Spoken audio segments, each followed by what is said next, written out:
Okay, so hi Roxanne, welcome to Escape the Rat Race Radio today. How are you doing?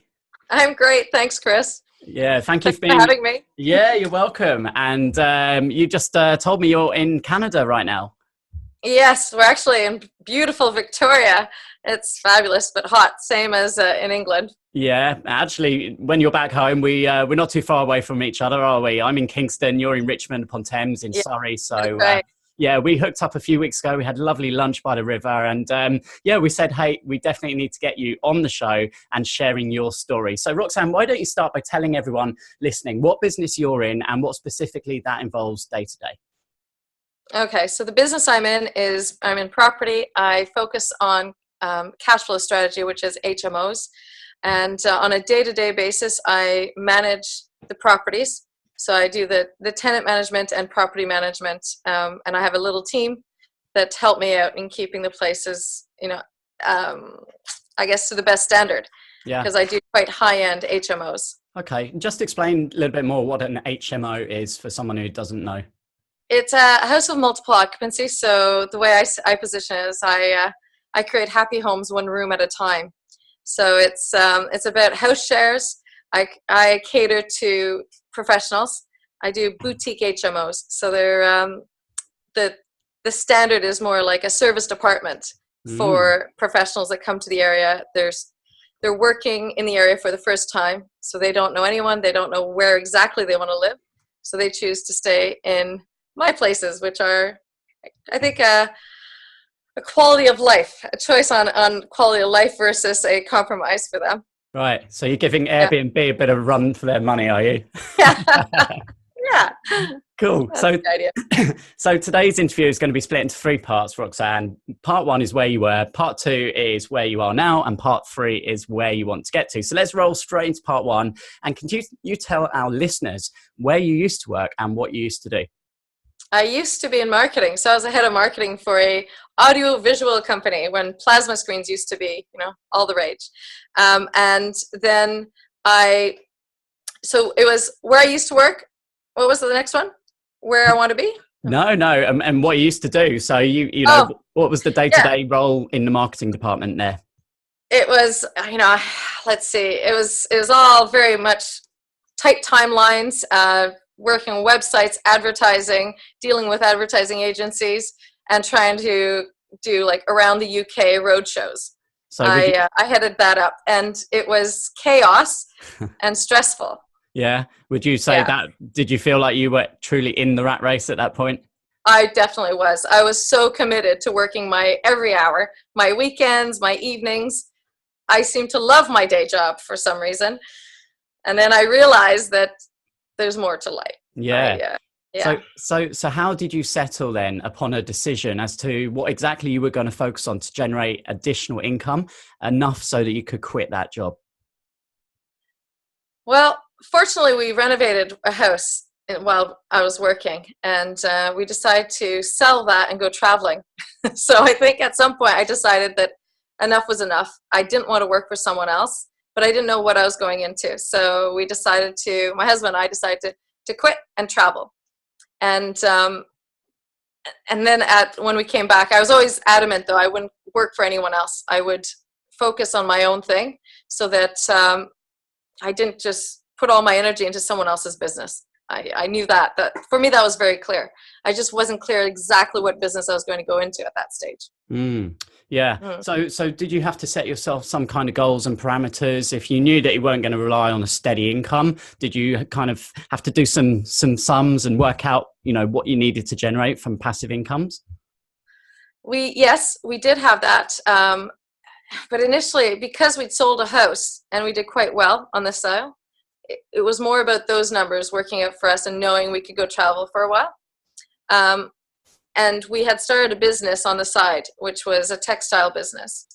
That wasn't my main focus; it was my husband's. But that was the plan: was that we'd travel on the back of that business as well.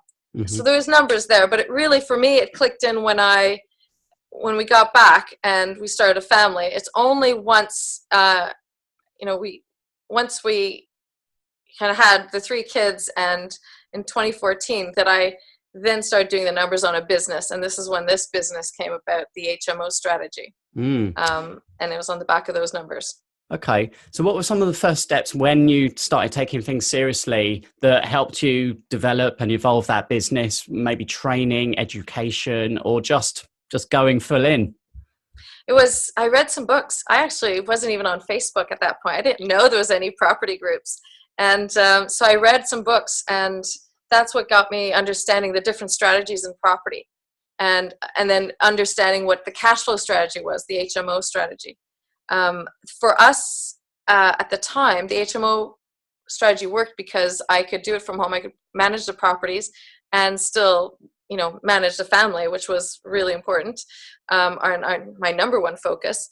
So by starting slowly in 2014 by buying property, I was able to keep going with the family, and during the daytime hours that I had when my daughter had gone to school full time, I could manage the tenants and run around looking at property.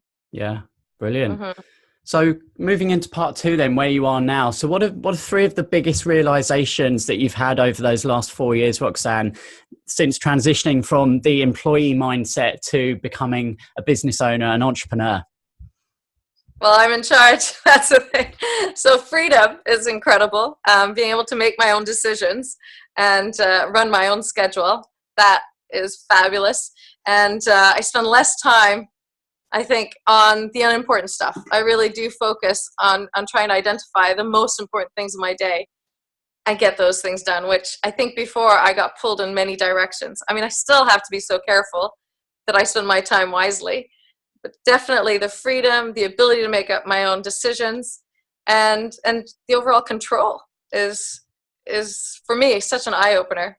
And being able to put all this energy into my own business, it's fantastic. Yeah, and it doesn't come without its hard work, but it's enjoyable. You look back and you kind of wouldn't change it, even though there's some hard times along the way. But what's one thing for you, Roxane, that you wish you'd have known or been told about at the beginning that would have saved you a load of time, that could be like a golden nugget for someone listening right now who's at those earlier stages?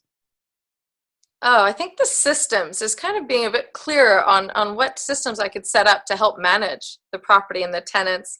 Because I went into it so full on that some of that just, it was a bit of a paper mess and pile up. And I didn't kind of recognize how important it was to have the systems in place to then stay on top of things. And being just one person, I always said, oh, I don't like admin. And that didn't help me, because it was the admin that I then suddenly had to kind of slow down and focus on. And I still don't really like it, but hire someone else to do it.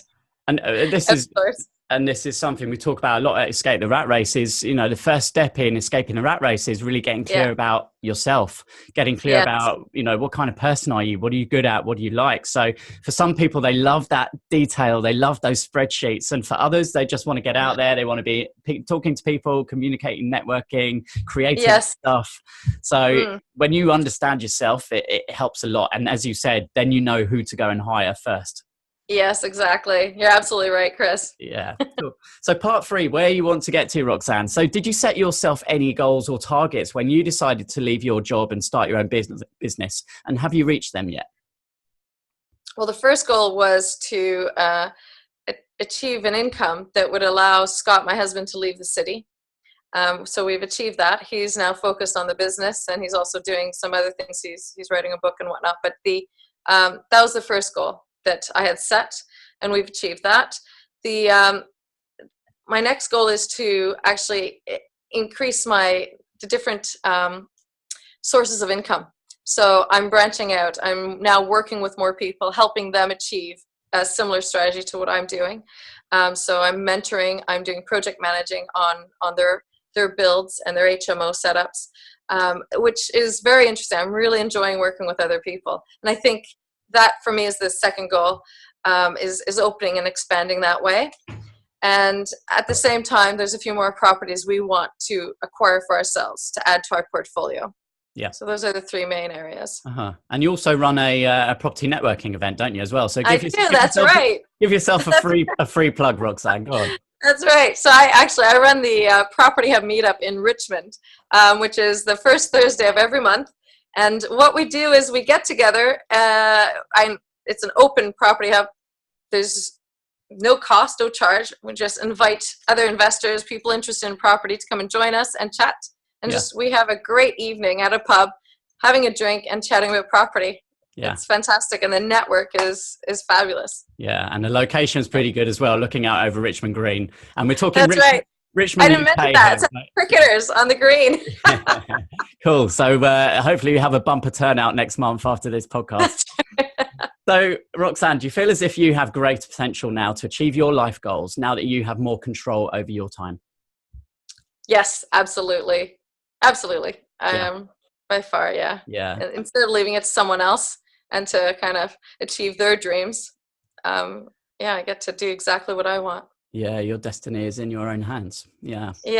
And what's the one most important thing that you believe is going to help you to continue to grow your business over the next 12 months?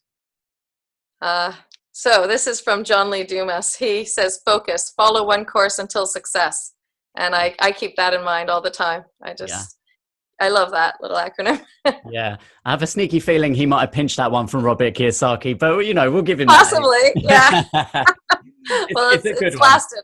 It's a good one. It's worth sharing. So thanks, Roxane. We're pretty much towards the end of the interview now, but the final words, which I always ask from our guests, is for anyone listening right now, they're squashed up on the train on the way to work, or maybe stuck in that traffic jam like perhaps you were a few years back. They want to do something different with their lives, but perhaps they're still letting fear hold them back. What would you like to say to those people listening right now?